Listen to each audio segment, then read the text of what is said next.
काफ़ी स्वागत है यहाँ पे और थैंक यू आने के लिए। थोड़ी गर्मी है लेकिन हम लोग सबको अपना अपना काम तो करना ही है। Thank you very much. मेरा नाम अनुकृति है, मैं जन स्वराज की कार्यकर्ता और प्रवक्ता भी हूँ। मेरे साथ उबैदुर रहमान सर हैं। सर हमारे जन स्वराज पार्टी के मेंबर और ओवरसीज़ के भी जो कार्डर्स वगैरह हैं उनको संभालते हैं। उससे ज़्यादा इनका एक और इंट्रोडक्शन है, ये एजुकेशन लाइन में है और रहमान 30 का आप सब ने नाम सुना होगा, उसके सर करता धरता है। और वही जो फ़िलासफ़ी है कि मेरिटोरियस स्टूडेंट्स को हेल्प करना है, किसी भी तबके को, स्पेशली अंडर प्रिविलेज। और हमारे साथ विवेक है, विवेक जन स्वराज पार्टी के प्रवक्ता और काफ़ी ज़्यादा एक्टिव कार्यकर्ता है सब लोग। तो शुरू करते हैं। हमारा टॉपिक है आज, अगर जन स्वराज की सरकार आई तो शिक्षा व्यवस्था कैसी होगी।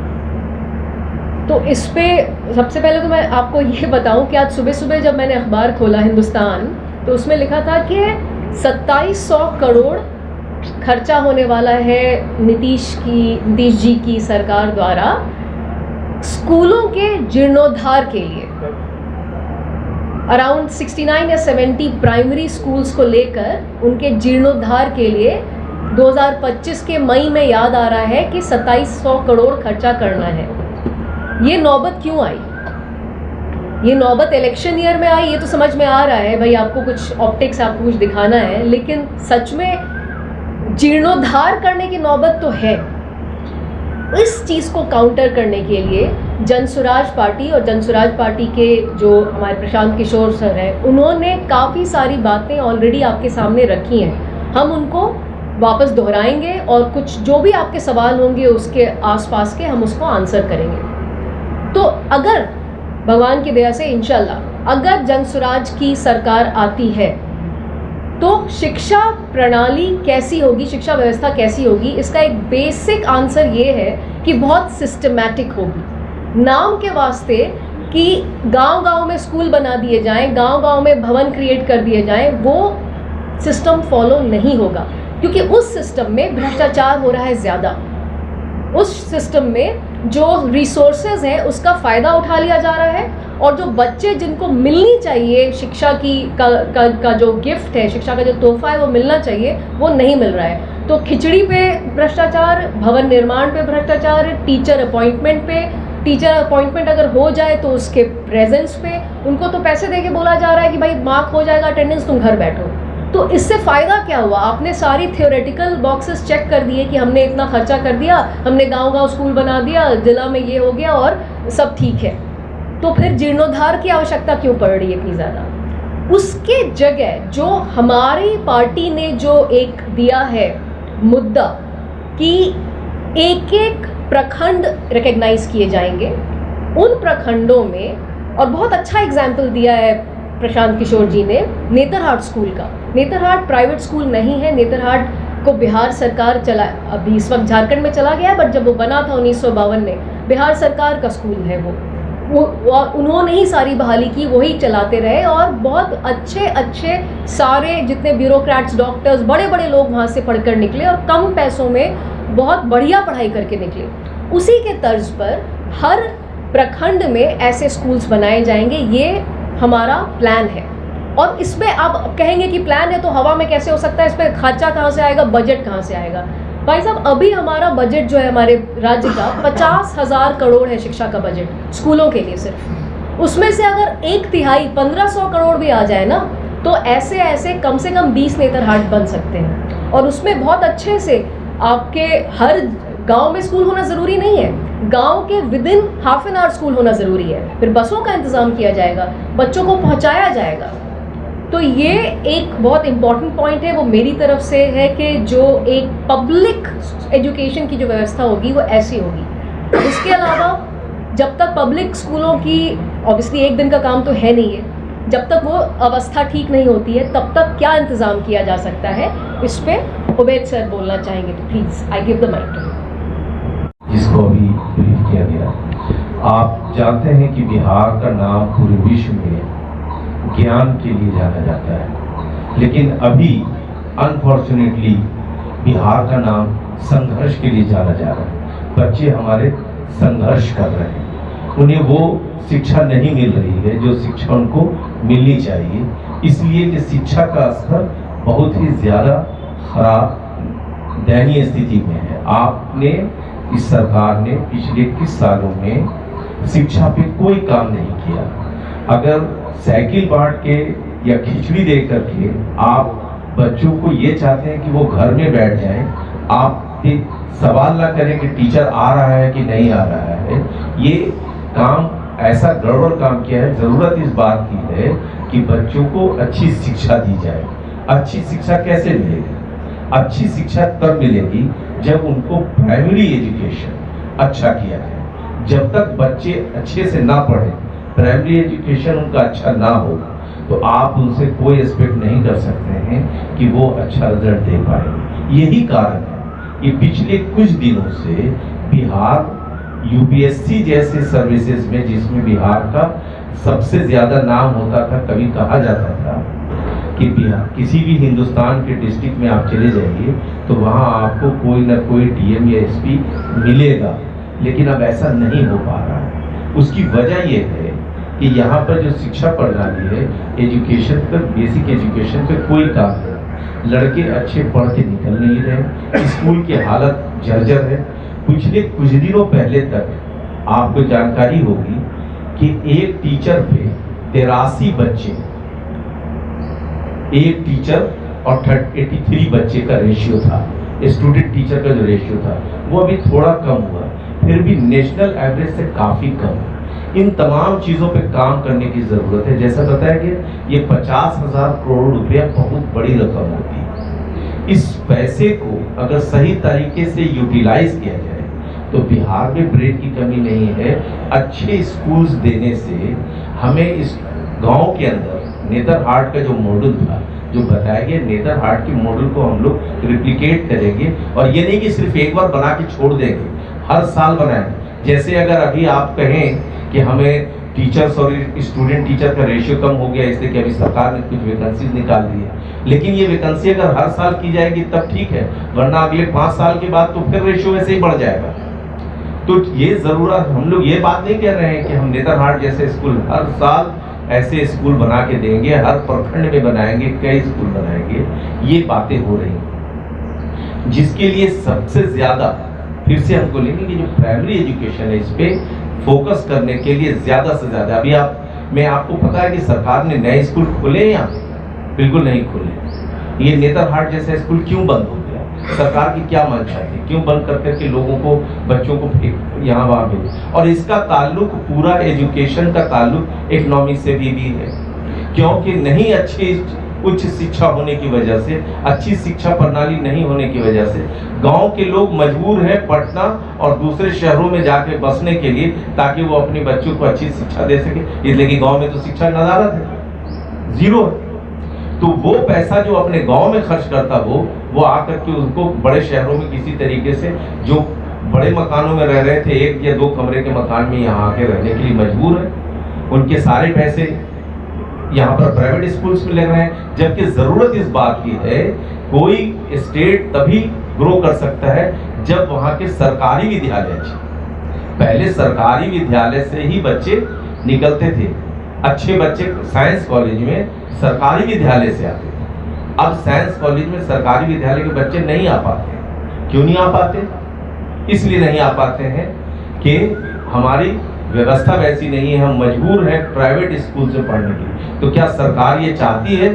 सरकार प्राइवेट सेक्टर्स के साथ कुछ इनकी डील है जिसकी वजह से वो ऐसा काम कर रहे हैं कि प्राइवेट स्कूल ही आगे बढ़े? क्या प्राइवेट स्कूल में पैसे देने के लिए सारे यहाँ की जो गार्जियन है, जो जनता है, वो सक्षम है? बिल्कुल नहीं है। इन सारी चीज़ों को जन स्वराज पार्टी ने डिसाइड किया है कि जब वो आएगी तो बिहार का नाम, जो शिक्षा की वजह से पूरे विश्व में लिया जाता था, भारत में ही नहीं पूरे विश्व में, उसको वापस लाएगी। और उसके लिए हर मंडल, अनुमंडल, प्रखंड में अच्छी शिक्षा व्यवस्था की जाएगी। इसके बारे में आपको भीड़ से बताया गया, अगर आप क्वेश्चन करेंगे तो और चीज़ें बताई जाएगी। तो ये हम लोगों का मेन फोकस जो है वो ये सिर्फ यही नहीं। देखिए, यहाँ पर एजुकेशन की बहुत सारी कमी है। हमने आपसे पहले कहा कि हमें यहाँ पर क्या हो रहा है, संघर्ष कर रहा है बच्चा। क्यों संघर्ष कर रहा है? दूसरे स्टेट में तमिलनाडु में 3000 में नीट के बच्चों का एडमिशन होता है, 3000 सीट है, कहीं 5000 सीट है, गुजरात में 3000 से ज्यादा है, हमारे यहाँ 2800 सीट है। लड़के संघर्ष कर रहे हैं, सीट्स कम, हम मजबूर हैं। यहाँ के बच्चे बाहर जा रहे हैं, बाहर की स्टेट्स में जाके पढ़ रहे हैं, पैसा खर्च कर रहे हैं, नहीं एडमिशन मिल रहा है, संघर्ष करने पर मजबूर कर दिया गया है। गार्जियन अपने खेत बेच के बच्चों को पढ़ा रहे हैं। हम लोग, ये जन स्वराज पार्टी जब आएगी तो वो तमाम लोग सरकारी विद्यालय में, नेतरहाट जैसे विद्यालय में पढ़ करके बिहार का फिर से वैसे ही नाम करेंगे जैसा कि नाम पहले था, और ऐसे चीज़ों को एक ऐसा नज़ीर पेश करेंगे जो पूरे हिंदुस्तान में इसका रिप्लिका किया जाएगा।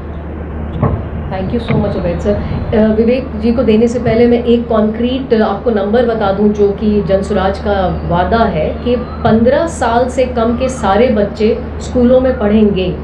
अब सरकारी स्कूलों की अवस्था अच्छे करते करते जो भी टाइम लगेगा, उस बीच उनको प्राइवेट स्कूलों में अगर उनके माँ बाप डालना चाहें तो डाल सकते हैं, और उसका खर्चा डेफिनेटली स्वराज पार्टी देगी, ऐसा हम लोग वादा कर रहे हैं। तो ये एक बहुत कॉन्क्रीट वादा है और बहुत ही तहे दिल से किया हुआ वादा है बच्चों के लिए। क्या जनसुराज ये घोषणा करेगी कि उनकी सरकार आने के बाद वो अपने बच्चों को सरकारी विद्यालयों में पढ़ाएंगे? नहीं, आप कहना चाह रहे हैं कि जो बड़े लोग हैं वो प्राइवेट में भेजते हैं। आपके बच्चे प्राइवेट स्कूल में पढ़ते हैं? नहीं, हमारे तो मैं तो खुद ही, मतलब मैं बच्चे नहीं है मेरे अभी, मैं खुद प्राइवेट स्कूल में पढ़ती थी। आप सही बोल रहे हैं, ऑब्वियसली आप बिल्कुल सही बोल रहे हैं, बिकॉज मैं भी उसी बिहार में बड़ी हुई हूँ जो पिछले 25 साल का बिहार है।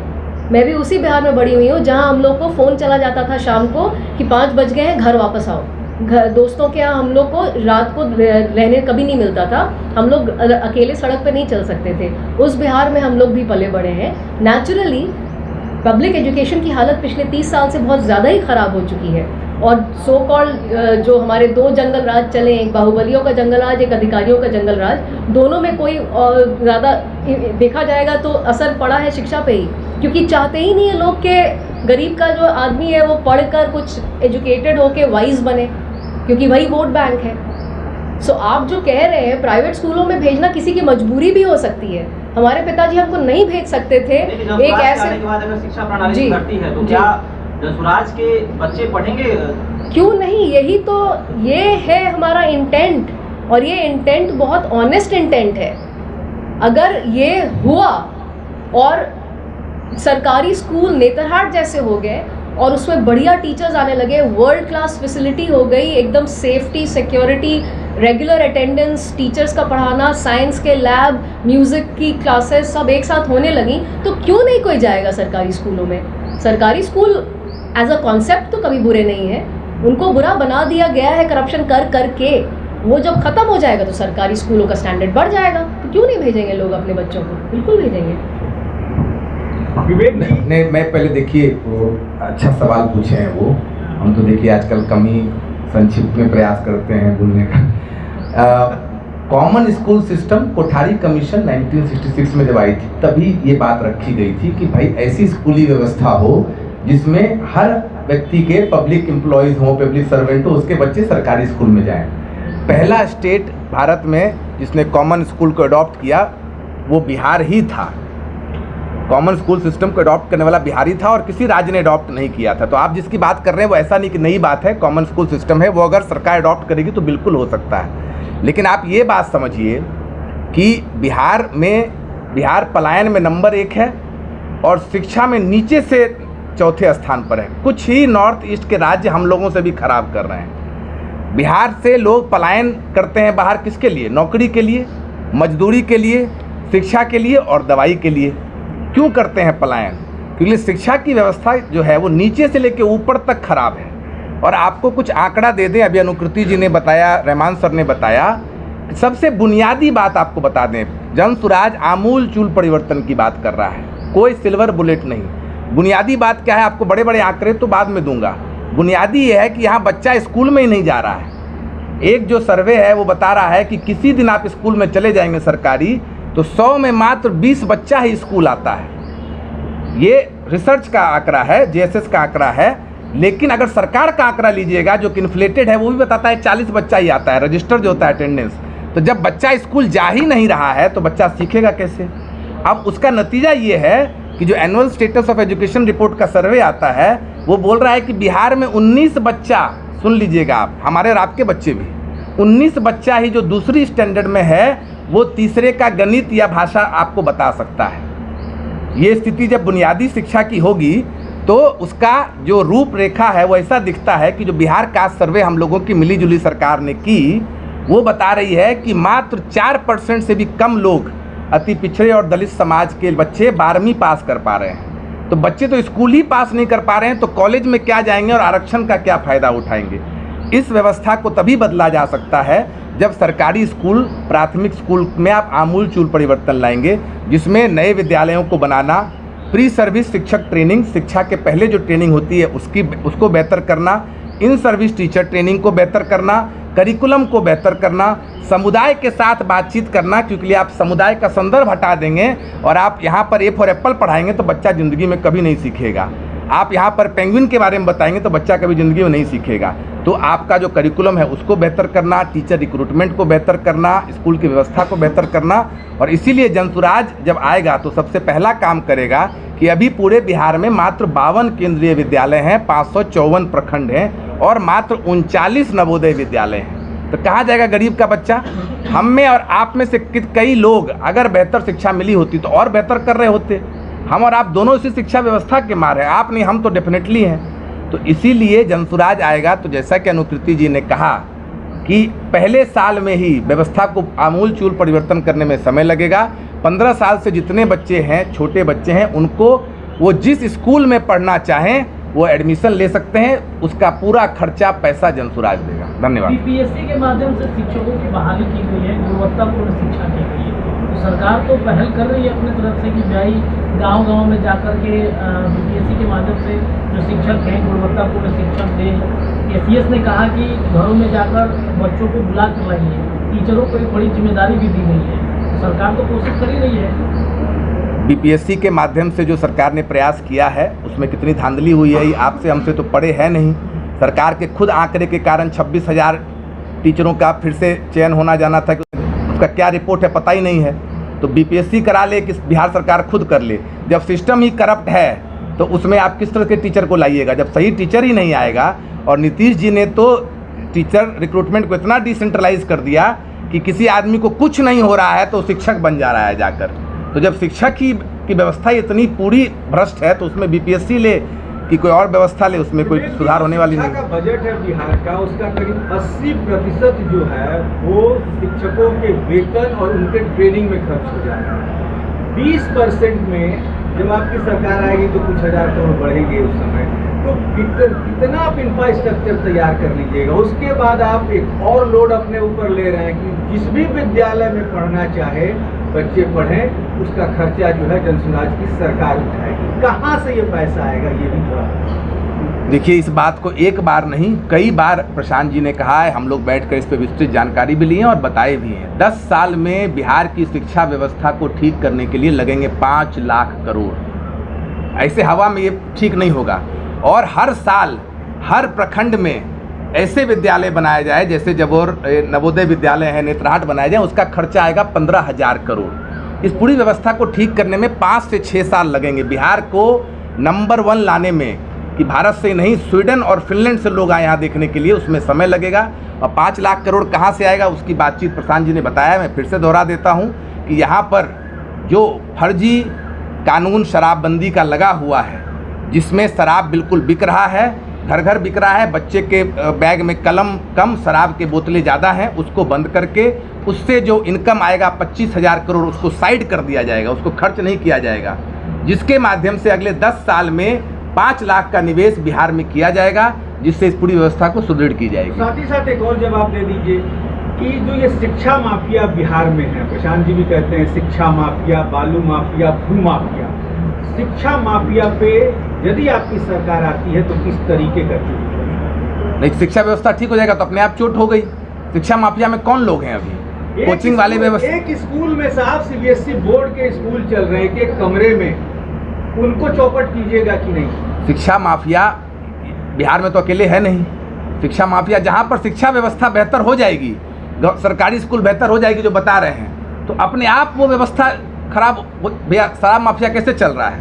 कानून के माध्यम से 3 तरीके हैं, देखिए इसका एक 3 तरीके हैं। किसी भी माध्यम को आप डिसेंट्रलाइज कीजिए, सेंट्रलाइज पावर मत रखिए, जन आंदोलन बनाइए, जन भागीदारी बढ़ाइए जो अभी नहीं है, और टेक्नोलॉजी का इस्तेमाल कीजिए और पूंजी का निवेश कीजिए। कोई ऐसी चीज़ नहीं है जो जेब से निकाल के रॉकेट साइंस आपको बताएंगे जो हो जाएगा, सब साधारण चीज़ें हैं। डिसेंट्रलाइजेशन, पूंजी का निवेश, जन आंदोलन, जन भागीदारी शिक्षा में बढ़ाइए। पेरेंट पार्टिसिपेशन अभी कितना है? पेरेंट टीचर मीटिंग जो होता है बिहार में, उसकी भागीदारी कितनी है? आपको आश्चर्य होगा, 5% से कम। पेरेंट जा ही नहीं रहे स्कूल में। और टेक्नोलॉजी का इस्तेमाल कीजिए तो अपने आप चीज़ें ठीक होंगी, मंशा तो हो।